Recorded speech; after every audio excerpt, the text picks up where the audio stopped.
more informational videos, talking about women's bodies and women's body issues and, things to expect. Though we are all different, this is what my journey has been since having surgery in March. And, my surgeon doesn't recommend getting pregnant until about a year or 2 years post-op. So I'm starting my pregnancy journey early, but not because I think I'm going to get pregnant tomorrow. I'd rather get all the tests and everything out of the way now, so by March or next summer, I can start trying to have a baby. I'm being proactive in my attempts, just like having surgery. I was being proactive in my attempts to not end my life. I want to be healthy and I want to live.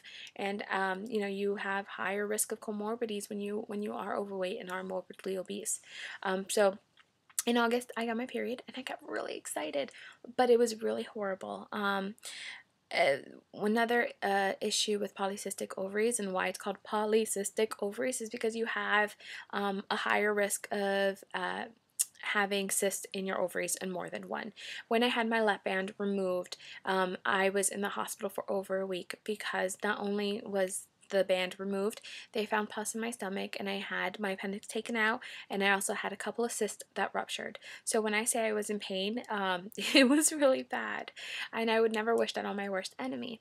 But what that did to me, or what it showed me, was that I was one of the people who had a higher increased chance of having ectopic pregnancies due to the cyst. And because of the cyst, I also have a harder chance of ovulating because, my cysts are in the ovaries or in the fallopian tubes.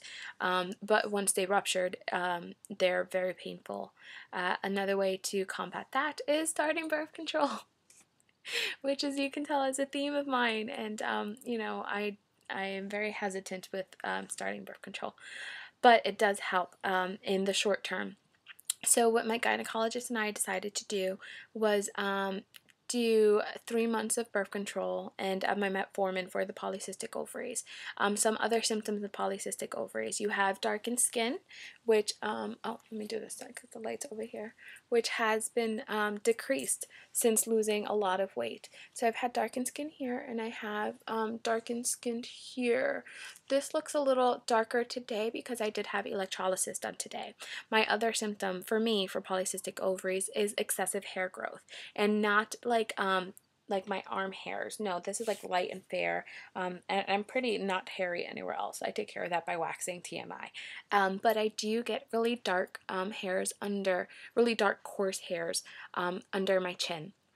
When I first was officially diagnosed, I only had maybe 5 or 6. Over the years, and mind you, it's been about 10 to 12 years, over the years, it's increased to about 100. I would pluck daily or pluck every other day, but it was really hard to maintain, and it was, in all essence, it was gross. It made me feel less of a woman because, women, yes, we're hairy beings. Me being Latina makes me extra hairier, I truly believe, but having polycystic ovaries increases your chances for looking more hairy, and the fact that it was dark and coarse, it beats you up a little bit. So, of course, another treatment option for that is not only seeing a dermatologist, but taking birth control. It's like a lose-lose over here. So, after dealing with it for 10, 12 years and seeing that the hairs were increasing, I decided to take matters into my own hand and went to see an esthetician. And basically what electrolysis is they stick a tiny little electrical probe through a tiny little needle in every hair follicle, sap the pore so that you can't produce hairs. And it's effective, and it's the only permanent form of hair removal. The only issue is that it goes through every single pore, every single follicle, and it takes a couple of months to do. So I've been doing it for about a month now. I started weekly, now it's every other week. On a scale of 1 to 10 for pain, it's about 5, maybe less, depending on where it is. Like here hurts more than here. And it's not bad. It really isn't bad. I have tattoos, so it's really not that bad. But that's one of my other symptoms. So not only did I have the dark skin on my neck and my armpits, those are still a little dark, as you can see, like here. I didn't shave. Don't look at that. I forgot to shave. Yeah, but that was a little dark.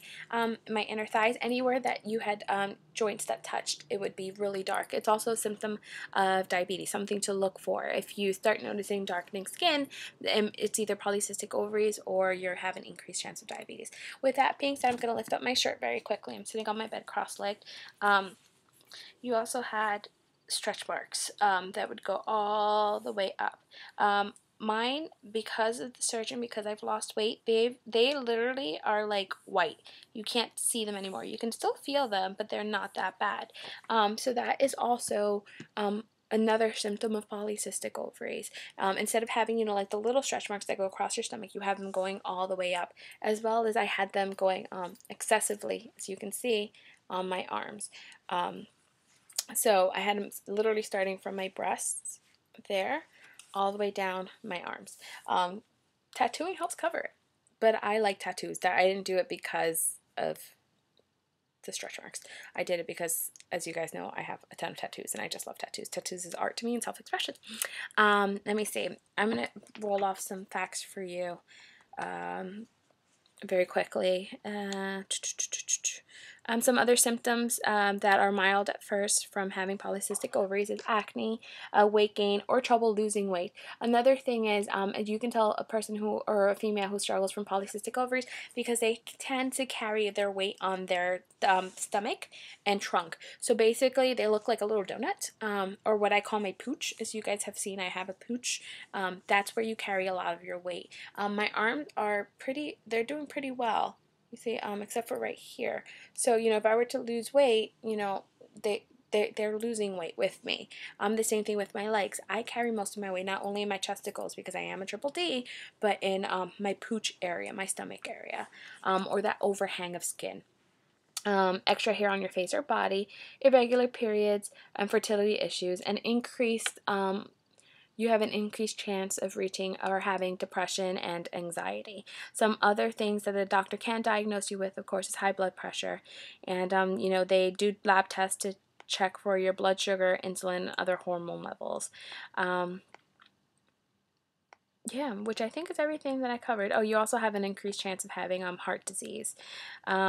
Some cysts can range in size from little ones that you can't see the size of a pin to big ones, maybe like that big. Yeah, so definitely if you start feeling any sorts of pain or having irregular periods, go see your gynecologist. Go see a gynecologist or an endocrinologist. The endocrinologist is the blood doctor, and he's the one, or she's the one. They're the ones that can officially or fully diagnose you with it, because they're the ones who are checking every level in your blood work. I have been working with an amazing endocrinologist who's the one who started me on the metformin. Kills two birds with one stone. Helps with the insulin resistance for the polycystic ovaries, and also helps for the diabetes. Even though as of now I am not diabetic, but I'm still insulin resistant, which is something that we're struggling with a little bit, because why am I taking medications if I'm not diabetic? But it helps with the ovaries. Other things that we can do to increase chances of fertility are starting, what's that pill called? Provera. Provera, it brings on your period, and then while you have your period, your third or fifth day of your period, depending how long your cycle is, you can start Clomid, which increases your chances of ovulation. Doing Clomid with the metformin helps the egg not only be released, but also have a higher chance of being fertilized and implanting and keeping. I will say I have had a lot of trouble becoming pregnant. We have been trying for quite some time, and enjoyed this video. My next video will be talking about the truth of mental health and weight loss surgery. Any questions that you guys have regarding mental health and the stigma associated with mental health. And yeah, so I hope you guys enjoyed this video. I hope it gives you a little bit more insight into me, and I love you guys. Thanks for sticking by. Thank you guys for my new subscribers who blew up my subscriber box in the last 2 months, even though I haven't been on. Again, thank you for sticking by for my journey, and hopefully we'll have a little weight loss surgery baby in the next 2 years. So I will keep you guys updated with that as well.